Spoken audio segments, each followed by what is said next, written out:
Okay, good guys, no? So, paulan na naman yung panahon ngayon, no? So, papunta kami ngayon sa Consol, Cabuyao. Meron kaming i-repair guys na washing machine. So, ayaw daw mag-drain, no? So, service namin guys. So, tingnan.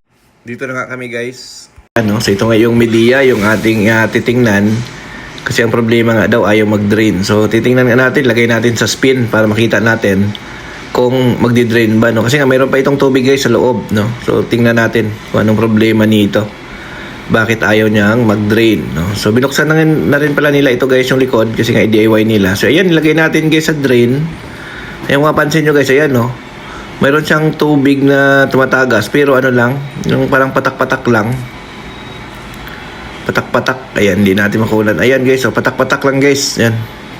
Ayan, tinanggal natin yung drain yan, patak-patak lang. Ayan, oh. Ayan.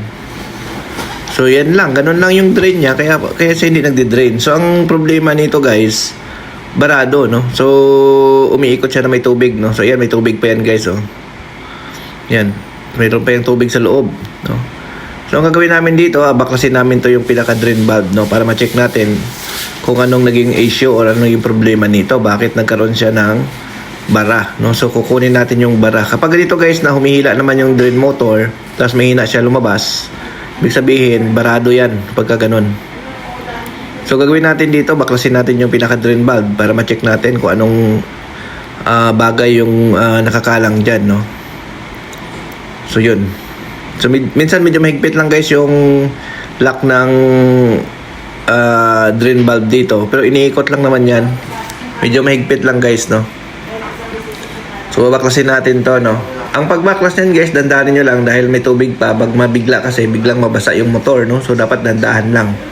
Kasi pag binigla nyo yan, baka biglang mabasa yung motor, is lalong lumaki yung sira. No, dandahanin nyo lang dahil mayroon pa siyang tubig. So, ayan. So, pagpasensya nyo na yung video natin kasi nga on the spot yung mga kuha natin, no? Dahil yung mga videos natin kasi hindi ito scripted, no? Kung ano lang talaga yung nakikita natin, yun lang yung mga ginagawa natin, no? So yan. So buksan natin, no? So ayun na guys, niluwagan na namin yan yung pinaka-valve niya para tumagas yung tubig, no? Para mabukasan natin yung tubig. Kasi nga hindi natin siya pwedeng biglain. Kapag binigla kasi natin, guys, ano yan, mababasa yung motor. So dapat dandahan lang yung pagpatagas ng tubig, no? So yan. So tinanggal na natin yan yung pinaka-drain valve, no? Iniikot lang naman yan, guys. So yan na, no? So antayin na natin maubos guys yung tubig din. Tanggalin natin yung bara. So meron itong bumara sa loob guys, no? So tingnan natin. Tapusin lang muna natin maubos yung tubig. Saka natin alisin yung pinaka valve para malaman natin kung anong naging problema. So ito na nga, nakuha namin guys, ito plastic, no? Lagayan yata ito ng anyil, no? Pangkulay, yung pangpakintab sa puti or pangpaputi. So plastic guys yung bumara yan, no? Yung lagayan ng anyil. So yun. So yun lang yung bumara guys, no? So ayan na. So tatanggalin lang natin yan. Then ibalik na natin. Tapos testingin natin guys kung magdi-drain na, no? So yun lang yung nakita namin guys na problema. Minsan naman ang nakukuha namin dyan, barya. Ayan. So testingin natin, no?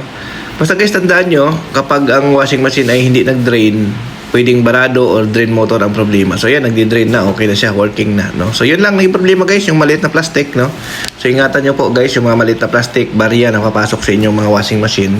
Kasi dahil lang dyan, pwede kayong gumastos. So okay, thank you, bye-bye.